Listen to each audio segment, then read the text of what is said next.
Hello everyone and welcome to another episode, a special episode of 裏技英語. My name is BJ Fox and I'm here together with my co-host, Ishii Terumi. どうも、石井てるみです。皆さん、こんにちは。裏技英語。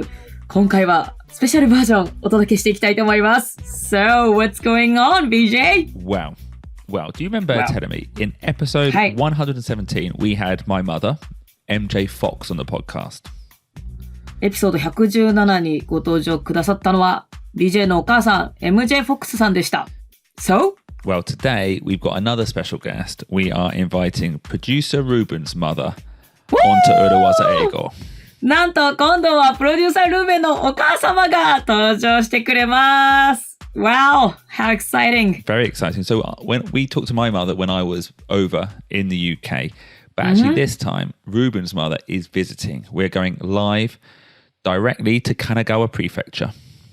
BJ はね、前回イギリスにね、里帰りしてる時にお母さんとね、出演して、ズーム越しで収録しましたけれども、今回はなんとルーベンのお母様が、Does she normally live in New Zealand? She normally lives in New Zealand, yes. But she is in... ニュージーランドから今は神奈川に、来ているということで、Wow! そうだからルーベンとルーベンのお母さん今一緒に日本にいるのね。So a little bit of background. Ruben's mother isn't a native English speaker. She is Dutch, but she's fluent like every Dutch person. Obviously New Zealand is a native country. So we're going to be speaking in English and we're going to learn a little bit about Dutch influence on the English language. And also, how did she bring up such a wonderful, talented son? Ooh, I think our listeners are curious about that. ちょっとね、はい、オランダご出身ということですけれども、もうルーベンと一緒で、もう英語は very fluent でいらっしゃいますし、そしてどのようにしてこのような立派な息子さんをお育てになったのか、そんなことも聞いていきたいと思います。So on that note, let's jump into the episode.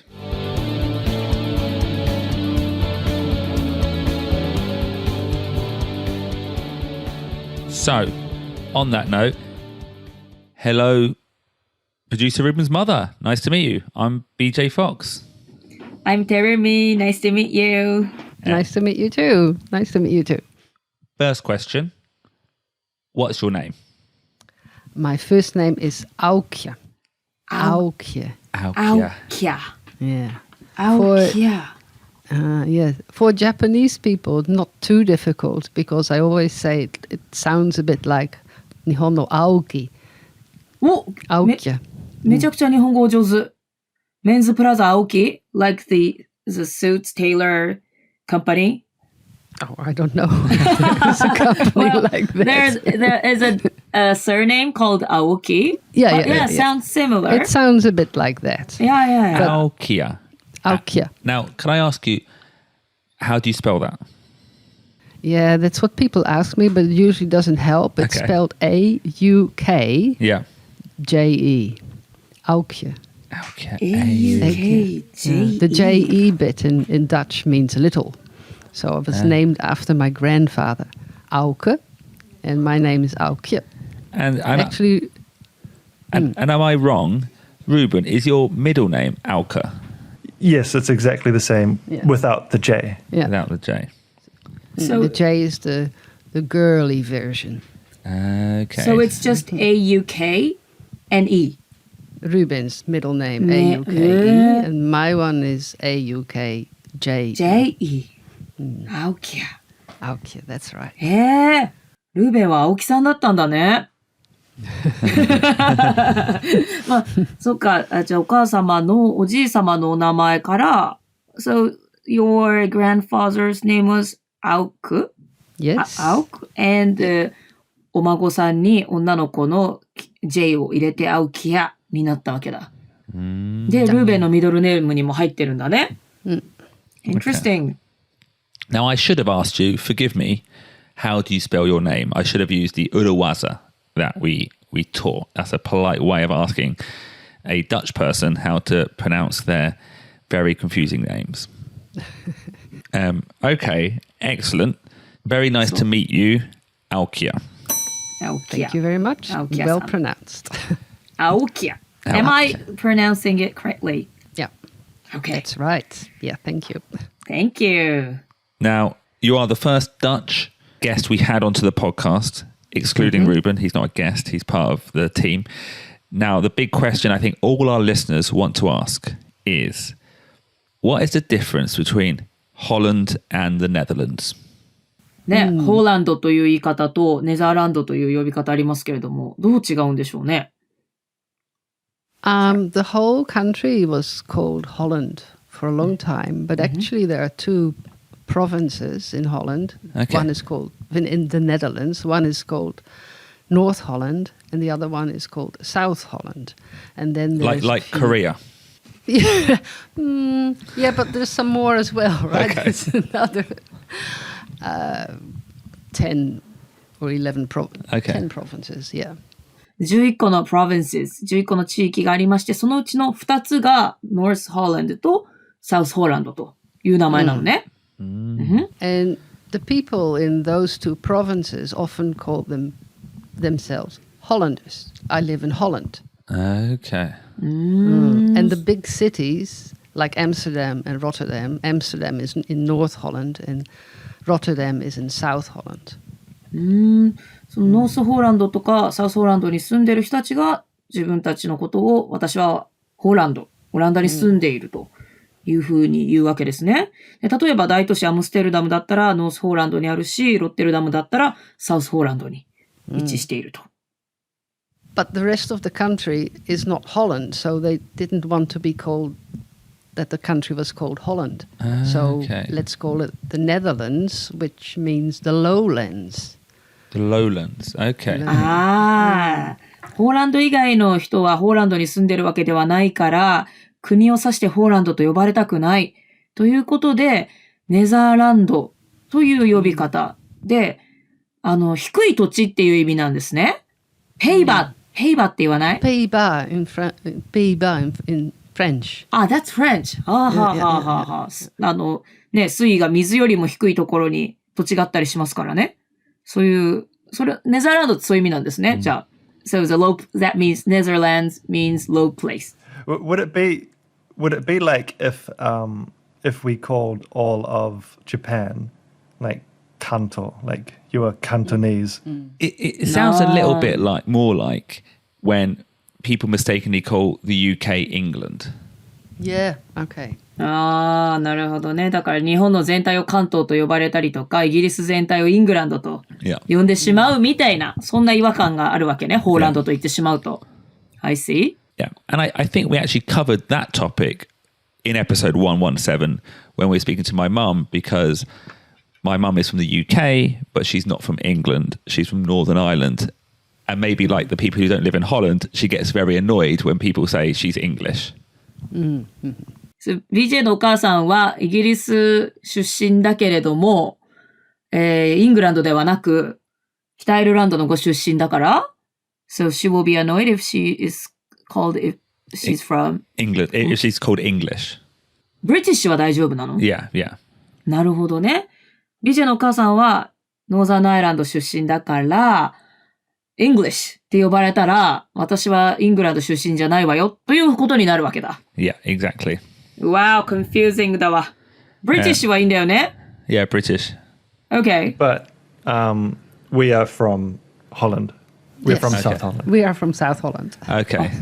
な So るほ don't ど。 worry. ルーベンご一家は、南ホーランド出身ということで、You're from Holland と言っても問題はないと。I see. Are you from? Okay. Sorry, are you from Rotterdam? Yes, yeah. I was born in Rotterdam. Which, Yeah. by the way, is where my wife's husband lives. No. なんだって ?My wife's husband? Someone other than you? なんか今混乱しましたけど、BJ の奥さんの旦那さんが住んでいるのがロッテルダムということで。I meant to say my どういうことでしょう wife. か I meant to say my wife's dad, my wife's father. 奥さんのモナちゃんのお父さんはロッテルダムに住んでいるということね。Actually, okay, but seriously though, here's another question. But we don't say you're Hollandish, we don't say you're Netherlander, we say you're Dutch. Where does that come from? そう、私ももう昔からちょっとちゃんと分かってないんですけれども、ホーランドという呼び方があって、でも、今は The Netherlands という呼び方があるんだけれども、国の人の名前を呼ぶときは Dutch って言いますよね。で、前回ね、サッカーとフットボールどう違うんだなんてやりましたけれども、それに通ずるものがあるんですけれども、どこからこのダッチって言葉は出てきたんでしょうか？ So historically, Holland or the Netherlands was also part of Germany. And German people, if you speak German, they're Deutsch. So Deutsch becomes Dutch. They had an old word in Holland as well, in the Netherlands, called a Dietz, which was the Deutsch Dutch. So this is how that grew. オランダはかつてドイツの一部で、ドイツからダッチになったっていうこと？ So it means Germany. Well, even in our national anthem, there's a phrase that we are of German blood, which is kind of weird because. へえ。そうなんだ。オランダの国歌の中にジャーマンブラッドみたいな歌詞があるっていうくらい、まあドイツから発生してもともとをたどるとそういう国だから、まあ、語源はドイツなんだ。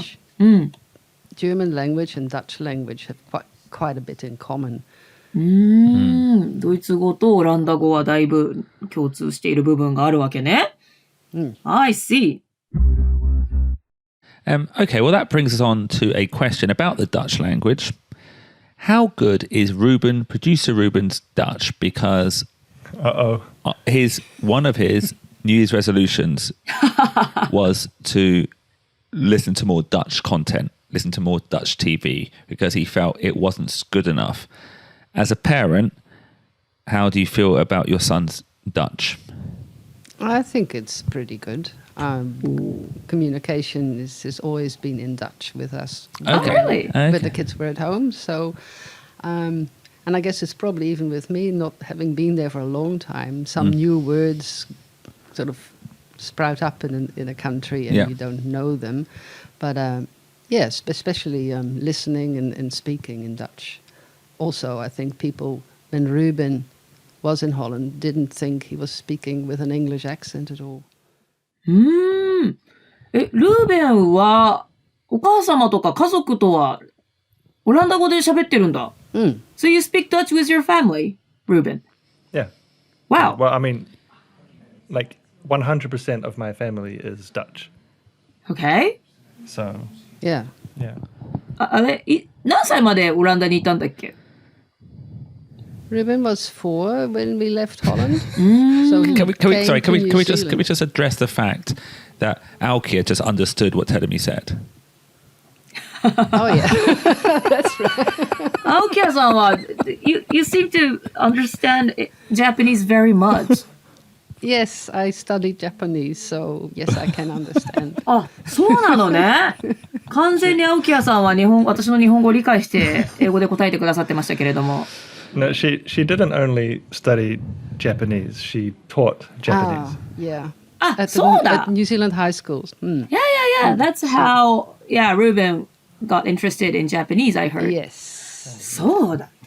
そうよ。だって日本語の先生だから日本語お分かりになるに決まって。わかりますよね。わかります。そうですね。じゃあもう今回全部日本語でいいんじゃないかというね気もしてきましたけれども。Okay, bye bye.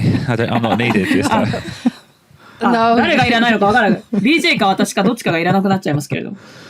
そうですよね。日本語の先生でいらっしゃるんですもんね。で、お家では今も、オランダ語で会話をしていて、で、まあ、リスニング、スピーキングにおいては特に問題はないと。So Ruben speaks good Dutch. Yep. Well, and then here's a follow-up question, I guess, for Ruben. What are you doing about your daughter's Dutch, or is that just not an issue at the moment? I don't think I can teach Dutch to my daughter. Okay. I mean, like some words, like let it count. Different animals. Say eet smakelijk. Oh, I haven't tried that. I'll try that, which means like bon appetit, have a nice meal. Okay. Which we usually say in Holland before we eat. Yeah, and we don't have in English. No, that's right. Like BJ, what do you say before a meal? Well, at home now we say itadakimasu. But at at home, we wouldn't, like in growing up, we had no phrase. You just dig in. Just say, well, we used to say a prayer, I guess, and then dig in. 英語にはね、いただきますに相当する挨拶がないよね。確かにな。ね、I'm hungry とか言うわけじゃないから。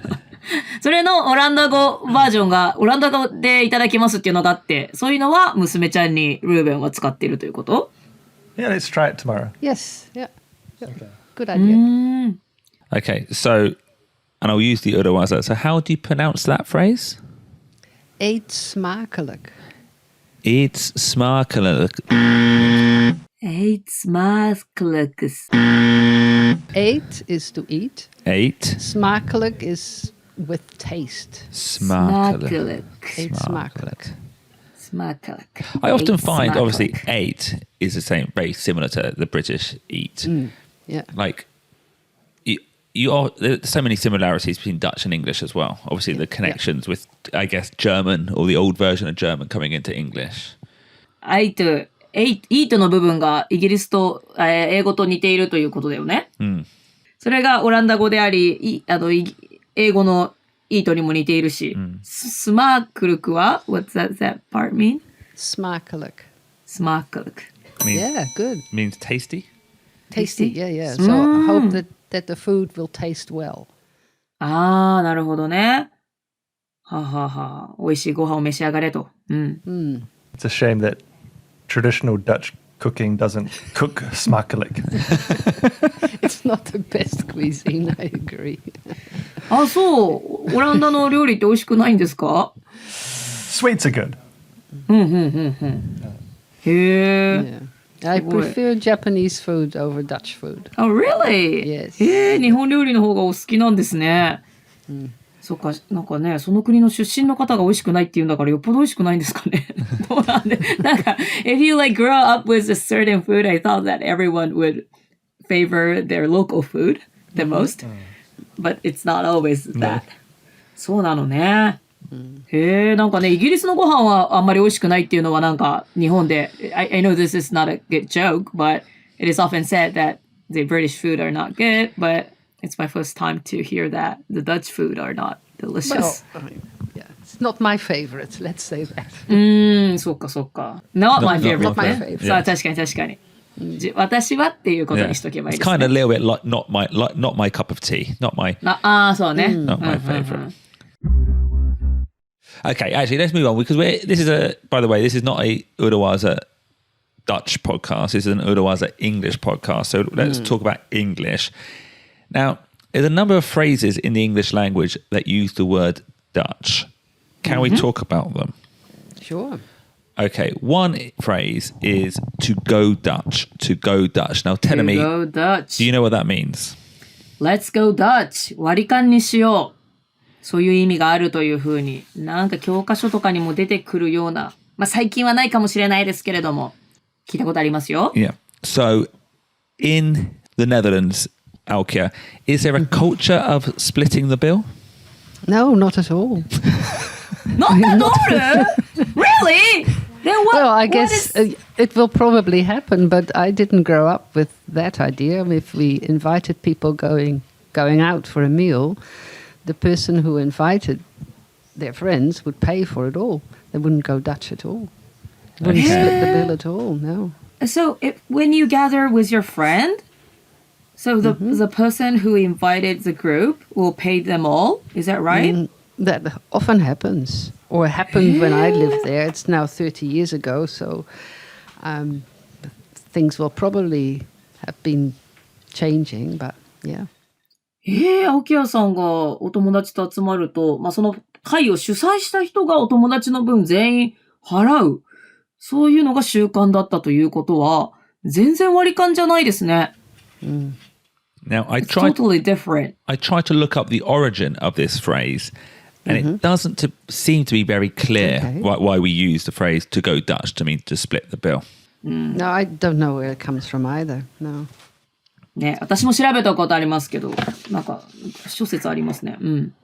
Ruben? So I think a lot of English phrases about Dutch people or the word Dutch is based on English people bullying Dutch people. Yeah. So the British and the Dutch have got a long history of war, like fighting over the sea between, the UK and the mainland Europe. そうか、ドーバー海峡を挟んで向こうにいる国同士ですものね。だから、ダッチっていうフレーズが英語の中に出てくるときは、イギリスとオランダはなんか過去に戦争していた歴史もあるので、そのイギリス側から見て、ちょっとなんか侮辱的な文脈で、っていうかなんかあまりね、ポジティブじゃない感じで、そのダッチという言葉を使っているということですね。So actually, one of the theories I heard about the phrase to go Dutch was because whenever a Dutch person gave you a favor, they would always ask you to pay for it. So if you ever went out for a meal with a Dutch person, at the end, they would make you pay for it. That's what I read. Okay. So it was negative. It was a negative thing. オランダの人と出かけると最後にはその人がこっちに払わせようとすると。Yeah. So that's not even splitting, right? Oh, no, I think they would make you pay your part.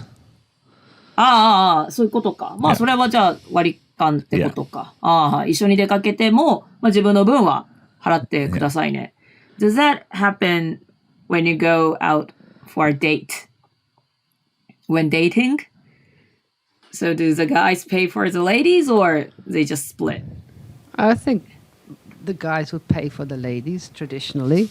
Unless they talk about it before that they will pay their own part. じゃあ事前にお互い自分の分を払いましょうなんていうお話をしない限りは、男性が持つっていうのが、よくあることであって、絶対にそこは割り勘でしょうっていうことではないわけですね。Okay. I mean, the first dates with my wife now. Yeah. She insisted on paying her half. She's a modern woman. So yeah. she said, let's go Dutch. No, I mean, I wanted to pay, but she was like, no.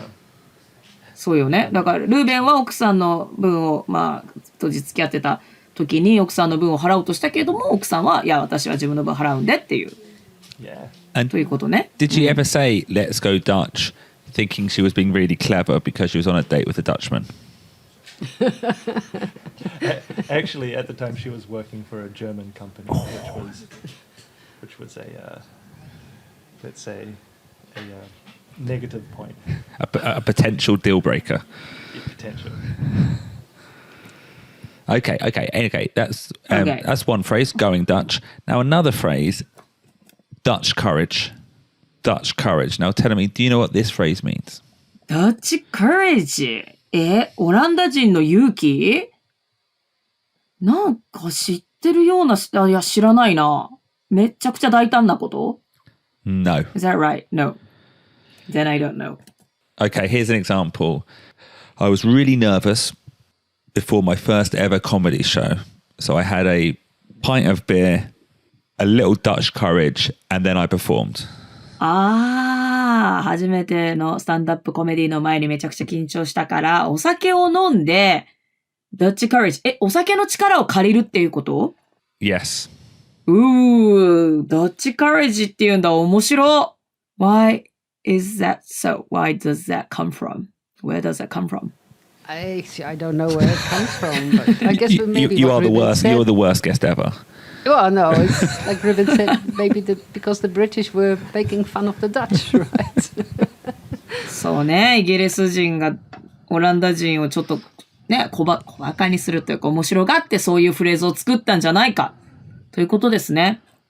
I heard that was from when, so the British and the Dutch have a strange histories where sometimes we're at war and then sometimes we're together at war with Spain back in the day. イギリスとオランダは。Okay, that is true. And I heard, so when you were a sailor, you always had some alcohol on you. And typically the British would drink it after the battle, but the Dutch would drink it before the battle. イギリスとオランダは戦ってたこともあれば、対スペインで一緒に戦ったこともある。同じ手を組んで戦ったこともあるということで。で、セイラーとして、船に乗っているときに、イギリスの人は戦い終わった後に、打ち上げという感じで、打ち上げなのかな。戦いの後にお酒を飲むのに、オランダの人は戦いの前にお酒を飲んだわけね。だから Dutch courage って言葉が生まれたのかな。Right. Yeah, I can imagine that the Dutch would do that, right? Because otherwise you might miss out if you don't win the war. Win the battle, you don't get your drink. 負ける前に飲んどこうってこと？ Well, if you lose, then you're dead. So you might as well enjoy it while you can. Yeah, exactly. So, 負けたら、ね、負けて死んじゃったらお酒飲めないもんね。I see. So it's better to drink it before the battle. Okay. Well, I think the issue here is that a lot of these phrases about using the word Dutch come from a very British perspective. So they're not actually in the Dutch language. So, Aukje, you've clearly got a lot of experience, with the Japanese. How do you see the Japanese personality versus the Dutch personality? I think there's a lot of things that we've got in common. We were talking about with Ruben before about time. Being on time is something that is, like in New Zealand, people would often come late. Yeah. If you are invited at a party that starts at 8, nobody turns up before 9. And in Holland, you would turn up at 8. Yeah. Trying to be exactly on time. Oh. オランダの人はパンクチュアルなんですね。Very punctual. Just like the Japanese people. ニュージーランドでパーティー8時からと言ったら人が来るのはだいたい9時ぐらいですけれども、オランダだったら8時と言ったら8時に人が来るんですね。Interesting. なんかドイツ人はすごいパンクチュアルなイメージがありましたけれども、そういう意味では。Germans are very punctual as well. Yeah. ね、ということはドイツとオランダってそういうところ似てるんでしょうか？ Our stereotype of people being punctual is Germans. Right. British. Yeah. And I guess trains are never late. Yeah.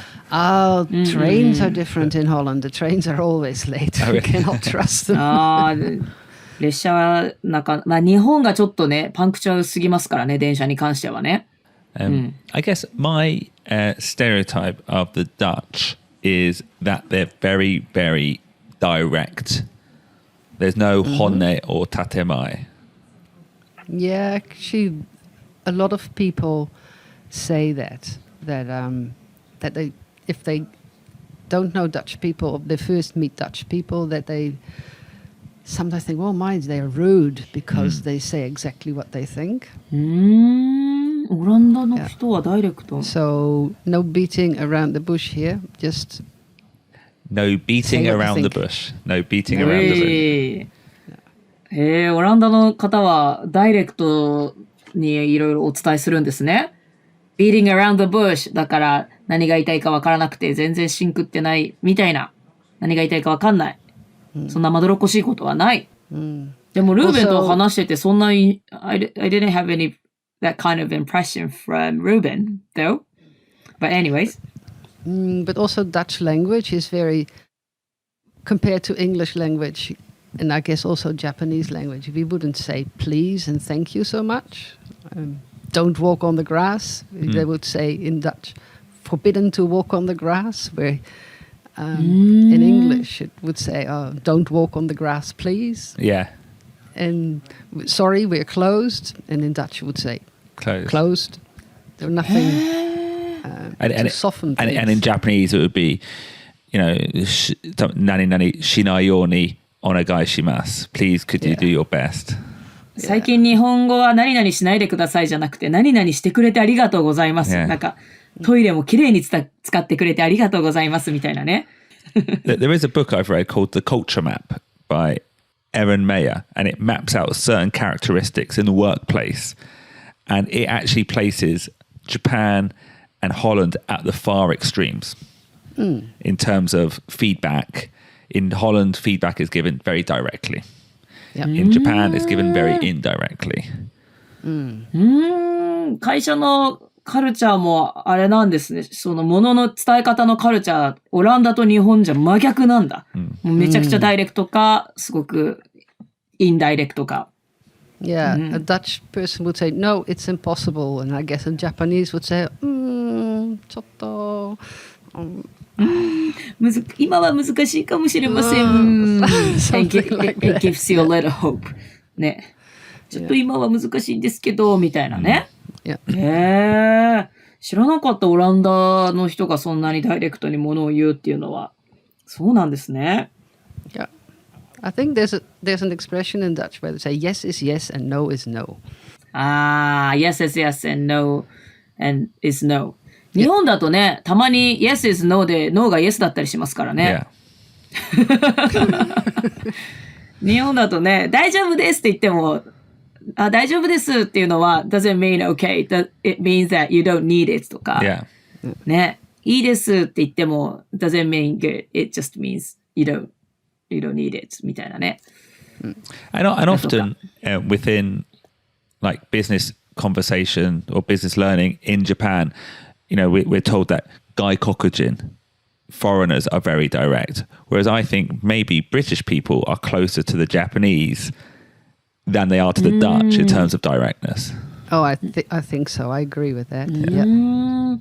日本ではもう大まかになんか海外の人はダイレクトだって一括りにしてますけれども、BJ から言わせると、そのダイレクトネスという意味では、イギリスはまだもうちょっと日本に近いと。オランダ人の方がもっとダイレクトなんだ。Interesting. Although this is me talking about me now, but when I was a young man working for the Pokemon company, I was in charge of the Dutch market. Because it was realistically, it was a small market compared to France and Spain and Germany. And I had a very good time working with Dutch people, very direct, very interested in business and getting things done, and very positive. Well, that's another thing Dutch people are known for, like hard workers. They work hard and they get on with stuff. BJ, are you Dutch? Why? Oh, no. You're very direct. I'm very direct. You work hard. Work very hard, and I'm very tall. And tall. And tall, that's right. Oh, yeah, I have that stereotype. Okay, anything you would like to say about Japan or Japan? Like any thoughts? Oh yes, I've got a couple of friends in New Zealand, Shuji and Kyoko, who I teach Kyoko English, or I help her with her English. Yeah. And they religiously listen to the podcast every morning at breakfast. Yeah. So, yes. What? You mean this our podcast? Yes, your podcast. Kyoko-san? Yes. Really? Kyoko and Shuji. Shuji-san, Kyoko-san, konnichiwa. Thank you for listening to us. Wow. そっか、海外でも聞けるっていうのがポッドキャストのすごいところだね。ありがとうございます。I'd love to have an episode, and if there are any listeners out there who work for a Dutch company, to come on and talk about the experience of working for a Dutch company. I'm thinking who? Philips, KLM, any other companies? Tell me. Heineken, yeah, that would be good. Maybe they could sponsor us. Yeah. Ruben. So I worked at Heineken. Really? Here? Washing dishes. Okay. Who? Now, how was that experience? Not beer bottles. Not beer glasses. 現場じゃん、めちゃくちゃ。But no, that'd be interesting to see if like these stereotypes or what we were talking about earlier about Dutch people being very direct, maybe that affects how they're managed as well. I'm sure that'd be an interesting conversation. So if we have any listeners who work for a Dutch company or work with any Dutch managers, please do get in contact and we can maybe have another Dutch episode. オランダ企業で働いているあなた、ぜひ我々にコンタクトしてください。そして一緒にポッドキャストに出演してください。いろいろ教えてください。And on that note, Aukje. Yes. How do you say goodbye in Dutch? Tot ziens. What? Tot ziens. Tot ziens. Tot ziens? Yeah, like as in ziens is to see. So until I see you again. Tot ziens. Till I see you again. Oh. Tot ziens. Tot ziens. Tot ziens. Tot ziens. Well, tot ziens to you Aukje. Tot ziens to you. Tot ziens to you. Producer Ruben, thank you very much, Aukje, for producing such a wonderful, supportive son who can do editing, music, comedy, all these things. Aukje さんの子育て論はちょっと話す時間がなかったですね。Oh, let's have quickly. Quick question. Why did Ruben turn into this crazy person that he is? Wow, I mean, if we had an episode about the crazy things he did from when he was young, I think he was crazy for quite a while already. But yeah, determined to do well. So he's whatever he does, he wants to do well. So I think that's a good thing. Is that what it is? Because that's what I would say for producer Ruben, is that what he just assumes he can do everything and just does it. Even though he doesn't know anything at the beginning, within 1 week he'll know how to do it. Yeah. Have you ever asked him about his magic tricks and how he tried to juggle things? And I've seen him just trying to squeeze through a tennis racket, juggling 3 tennis balls after he'd seen that on TV and practicing that 100 times until he could perform it at a school performance. So, yeah. Professional amateur. Yeah. Professional amateur. こんなに練習するアマチュアはいないってぐらい。だからルーベンはね、何でももうできちゃう人だよね。Jack of all trades. Jack of all trades っていうフレーズも前やりましたけれども、でもなんかやろうと思ったら極めるんだ。これ自分苦手だからやらないとかじゃなくてね、何でももう1週間で大体できるようになるっていうね。Yeah. 突き詰めるね。Well, thank you very much for coming on the podcast. Thank you very much for your son. And and we'll see you, Producer Ruben, Telemi, and all our listeners again in next week on another episode of 裏技英語。はい、ということで、青木屋さんどうもありがとうございました。はい、どういたしまして。はい、めちゃくちゃ日本語上手。日本滞在楽しまれてくださいね。はい、ということで、裏技英語リスナーの皆さん、今週もどうもありがとうございました。また来週お会いしましょう。皆さん、元気でね。バイバイ。バイ。